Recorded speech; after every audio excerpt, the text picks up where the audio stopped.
Welcome to my YouTube channel future programming technique. Guys, जैसा कि आपको पता है कि हमने पिछली वीडियोस में ऑपरेटर ओवरलोडिंग का कॉन्सेप्ट देखा था, जिसमें हमने डिफरेंट ऑपरेटर्स को ओवरलोड किया था। तो आज हम देखेंगे कि इंसर्शन और एक्सट्रैक्शन का ऑपरेटर ओवरलोड कैसे करते हैं।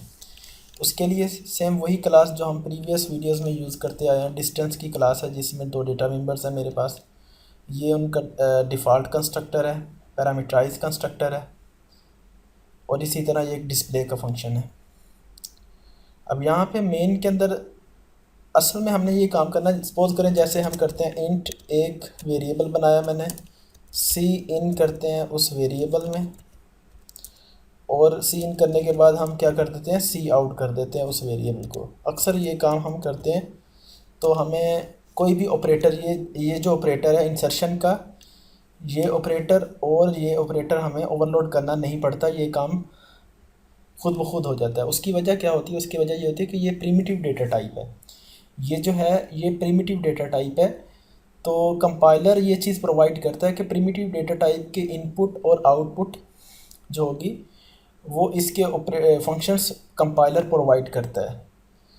इंसर्शन का भी फंक्शन प्रोवाइड कर देता है, और एक्सट्रैक्शन का भी फंक्शन प्रोवाइड कर देता है। लेकिन ये काम प्रिमिटिव डेटा टाइप के लिए है।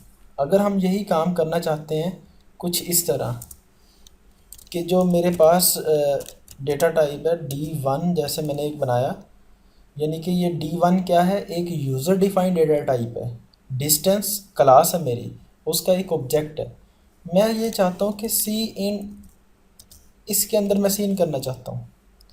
यानी कि जैसे मैंने प्रिमिटिव डेटा टाइप के अंदर सी इन करवाता हूँ या सी आउट करवाता हूँ, मैं इसके अंदर भी ये करना चाहता हूँ कि जो मेरा यूज़र डिफाइंड डेटा टाइप है उसके अंदर भी मैं सी इन करवाऊँ और सी आउट करवाऊँ उसे। तो उसके लिए आपके सामने ये देखें एरर आ रहा है। उसकी वजह क्या है कि ये जो फंक्शन होता है कि इंसर्शन का फंक्शन है, वो बेसिकली प्रिमिटिव डेटा टाइप के लिए है, यूज़र डिफाइंड डेटा टाइप के लिए नहीं है। D1 मेरा यूज़र डिफाइंड डेटा टाइप है। तो इसके लिए मुझे क्या करना पड़ेगा, वो ऑपरेटर ओवरलोड करना पड़ेगा। तो उसके लिए मैं ये फंक्शन बनाता हूँ क्लास के बाहर। क्लास का मेंबर फंक्शन नहीं होगा ये। उसकी वजह ये होगी कि ये इस फंक्शन को जब कॉल होगी तो ये क्लास इस क्लास का ऑब्जेक्ट कॉल नहीं करेगा। इसलिए क्लास का मेंबर फंक्शन नहीं बनाऊंगा, क्लास के बाहर बनाऊंगा, और क्लास के अंदर इस फंक्शन को क्या कर दूंगा, फ्रेंड बना दूंगा। क्लास का ये फंक्शन फ्रेंड बन जाएगा, लेकिन क्लास का ये मेंबर फंक्शन नहीं होगा। उसकी ज़रा कोडिंग देख लेते हैं। इम्प्लीमेंटेशन में लिख लेता हूँ, उसके बाद मैं आप लोगों को समझाता हूँ। ओके, ये एक फंक्शन है जिसमें ये देखें इसकी रिटर्न टाइप क्या है, आई स्ट्रीम, यानी कि इनपुट स्ट्रीम। और ऑपरेटर कौन सा है मेरा, इंसर्शन का ऑपरेटर है। और इसमें कितने पैरामीटर्स आ रहे हैं, दो पैरामीटर्स हैं। एक इनपुट स्ट्रीम का ऑब्जेक्ट आ रहा है, उसका रेफरेंस आ रहा है, और एक डिस्टेंस क्लास का रेफरेंस आ रहा है इसमें। ये कौन सा फंक्शन है, इंसर्शन का, इंसर्शन ऑपरेटर। ओके, अब यहाँ पे करना क्या है, जब यहाँ पे ये लाइन एग्जीक्यूट होगी तो कंपाइलर देखेगा क्या इंसर्शन का ऑपरेटर ओवरलोड हुआ है, यानी कि इंसर्शन का ऑपरेटर फंक्शन जो है लिखा हुआ है क्लास के अंदर या नहीं लिखा हुआ। अगर लिखा हुआ तो ये क्या करेगा, ये फंक्शन कॉल कर देगा। सी इन इस फंक्शन को क्या करेगा, कॉल कर देगा। तो जब कॉल होगा ये फंक्शन, तो क्या होगा, ये जो सी इन का ऑब्जेक्ट है, ये बेसिकली ये जो इन रेफरेंस जो है यहाँ पे लिया है, ये सी इन के ऑब्जेक्ट को रेफर करना शुरू कर देगा, उसको पॉइंट करना शुरू कर देगा। ये D1 जो ऑब्जेक्ट है इसको D रेफर करना शुरू कर देगा, यानी कि पॉइंट करना शुरू कर देगा। ओके, सी इन जो होता है बेसिकली ये आई स्ट्रीम क्लास का एक ऑब्जेक्ट होता है। स्ट्रीम में इनपुट स्ट्रीम, आउटपुट स्ट्रीम, और आउटपुट इनपुट स्ट्रीम क्लास का जो ये होता है सी इन एक ऑब्जेक्ट होता है। क्लियर, ये दोनों सी इन और D1 एज ए आर्गूमेंट यहाँ पे आ जाएंगे और यहाँ पे रिसीव हो जाएंगे। उसके बाद हमने क्या करना है, उसके बाद हमने क्या इनपुट लेनी है। सिंपल यूज़र से बेशक इनपुट ले लें, यहाँ पे सी आउट करवा दें, यूज़र से इंटरफीट यूज़र को कहें कि फ़ीट को इंटर करें, वो फ़ीट इंटर करेगा। और ये देखें इन, अब सी इन नहीं मैंने करना, अब मैं क्या करूँगा इन और डी डॉट फीट। अब यहाँ पे ये देखें डी डॉट फीट, अब डी डॉट डिस्प्ले आ रहा है, फीट क्यों नहीं आ रहा? क्योंकि ये क्लास का मेंबर फंक्शन नहीं है। तो क्लास के जो data members, private data members हैं, यहाँ पे मैं यूज़ नहीं कर सकता उनको। तो ये यूज़ करने के लिए मुझे क्या करना पड़ेगा, इस फंक्शन को क्लास का क्या बना दें, फ्रंट फंक्शन बना दें। यहाँ पे सिंपल क्लास के अंदर, ये देखें क्लास आपकी यहाँ पे एंड हो जाती है, क्लास के अंदर जाके आप क्या कर दें, इसको फ्रंट फंक्शन बना दें। जब आप इस तरह लिख देंगे, फ्रंट बना देंगे, तो ये देखें ये अब एक्सेस हो रहा है। इसी तरह आप क्या करें, सी आउट एक मैसेज डिस्प्ले करवाएं कि इंटर इंचेस, इंचेस इंटर करें, और किस में आपने करवा देना, डी डॉट इंचेस में। ठीक है, ये आपकी क्या होगी, ये आपकी इनपुट हो जाएगी। और एट द एंड आपने रिटर्न क्या कर देना है, इन को आपने यहाँ से फंक्शन से रिटर्न कर देना है। क्लियर? यहाँ पे देखें इन, ये जो है ना, ये इन आया, इसके थ्रू आपने इनपुट की है, इस ऑब्जेक्ट के थ्रू आपने इनपुट करवाई है दोनों को।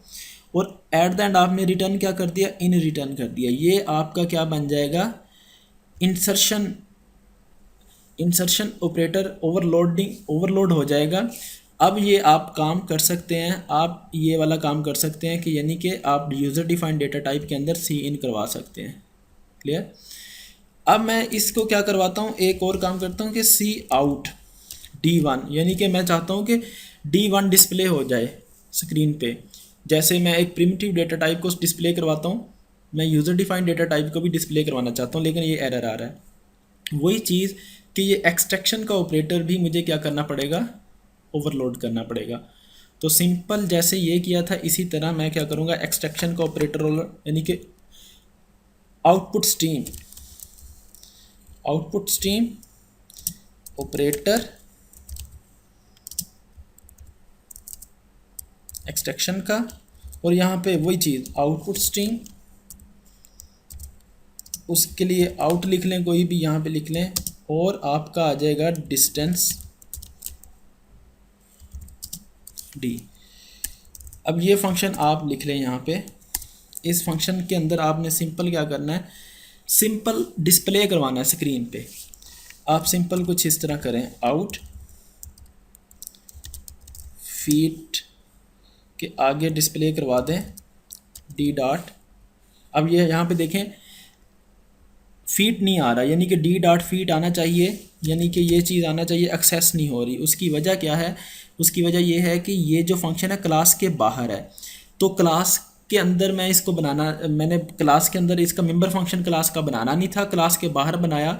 तो मैं इस फंक्शन को क्या कर दूंगा, क्लास का फ्रेंड बना देता हूँ। मैं इसकी प्रोटोटाइप कॉपी कर लेता हूँ, यहाँ पे जैसे दूसरा फंक्शन फ्रेंड बनाया था, सेम उसी तरह मैं इसको क्या कर देता हूँ, यहाँ पे फ्रेंड बना देता हूँ, ताकि क्लास के डेटा मेंबर्स जो हैं, प्राइवेट डेटा मेंबर भी यहाँ पे क्या हो जाएं, एक्सेस हो जाएं। अब यहाँ पे देखें ये कोई एरर नहीं आ रहा। इसी तरह आप एक और सी आउट करवाएं इंचेस में क्या आ जाएगा मेरे पास, डी डॉट इंचेस। ठीक है, तो ये चीज़ अब यहाँ से रिटर्न क्या कर दें, आउट कर दें। यानी कि ये जो आउट है बेसिकली ये चीज़ है, ये चीज़ इसके थ्रू आपने यानी कि डेटा जो है जो स्क्रीन पे डिस्प्ले करवा देगा ये, यानी कि कंसोल पे ये डेटा डिस्प्ले करवा देगा। तो आप यहाँ पे देखेंगे कि एरर किस चीज़ का आ रहा है, ओके यहाँ पे सेमी कॉलन नहीं लगाया मैंने। ठीक है, अब जब देखेंगे कि अब आप इसको हम रन करके देखते हैं। रन करने में देखिए क्या होगा, सबसे पहले ये लाइन एग्जीक्यूट होगी, तो आपका ये वाला ऑपरेटर कॉल होगा, ये वाला ऑपरेटर ये फीट लेगा और फीट स्टोर करवा देगा, इंचेस लेगा, इंचेस उसमें स्टोर करवा देगा। इसी तरह उसके बाद क्या होगा, ये सी आउट, ये लाइन एग्जीक्यूट होगी तो आपका एक्सट्रैक्शन ऑपरेटर कॉल होगा, ये वाला एक्सट्रैक्शन ऑपरेटर,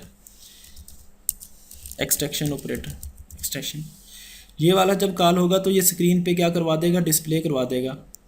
आप इसको रन करके देख लेते हैं।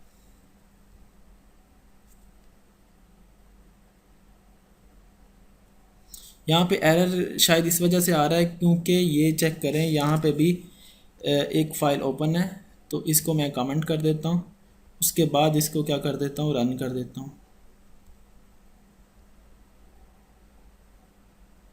अच्छा, यहाँ पे मैंने इंटर किया, फीट इंटर कर दिया 2, इंचेस इंटर कर दिया 2, ये देखें स्क्रीन पे डिस्प्ले हो रहा है। तो आपने क्या किया कि सी इन के ऑब्जेक्ट के थ्रू आपने D1 के अंदर वैल्यू इंसर्ट भी की और सी आउट के थ्रू आपने D1 की वैल्यू को स्क्रीन पे डिस्प्ले भी करवाया। यानी कि यूज़र डिफाइंड डेटा टाइप्स के लिए जब आप ये काम करोगे तो आपको इंसर्शन का ऑपरेटर और एक्सट्रैक्शन का ऑपरेटर ओवरलोड करना पड़ेगा। तो ये मैंने ओवरलोड किए। ये फंक्शन क्लास के बाहर बनाए थे, तो क्लास के अंदर मैंने क्या किया, इनको फ्रेंड बना दिया। क्लास के अंदर मैंने फंक्शन इसलिए नहीं बनाए थे क्योंकि इन फंक्शन को ऑब्जेक्ट कॉल नहीं करेगा क्लास के अंदर। अगर इसमें डेटा क्लास के मेंबर फंक्शन होते तो ज़ाहिर है उसको सिर्फ ऑब्जेक्ट के थ्रू हम कॉल कर सकते थे। तो ये फंक्शन क्लास के ऑब्जेक्ट ने कॉल नहीं करने थे, ये यहाँ से ये ऑब्जेक्ट कॉल कर रहा है इन फंक्शन को। सी इन का ऑब्जेक्ट अपने इंसर्शन के फंक्शन को कॉल कर रहा है, सी आउट का ऑब्जेक्ट एक्सट्रैक्शन के फंक्शन को कॉल कर रहा है। सो इसलिए मैंने ये क्लास के बाहर बनाए और क्लास के अंदर मैंने इनको क्या बना दिया, फ्रेंड बना दिया, ताकि क्लास के डेटा मेंबर जो हैं वो इनके अंदर यूज़ हो रहे हैं। तो अगर क्लास के अंदर इनको फ्रेंड नहीं बनाएंगे तो क्लास के जो प्राइवेट डेटा मेंबर हैं वो यहाँ पे एक्सेस नहीं कर सकते हम। तो इस तरीके से हमने इनपुट कर सकते हैं, आउटपुट कर सकते हैं अपने यूज़र डिफाइंड डेटा टाइप में। ये थी आज की वीडियो। तो इंशाल्लाह नेक्स्ट वीडियो के अंदर हम मज़ीद इनके कॉन्सेप्ट देखेंगे ऑपरेटर ओवरलोडिंग के। अल्लाह हाफिज़।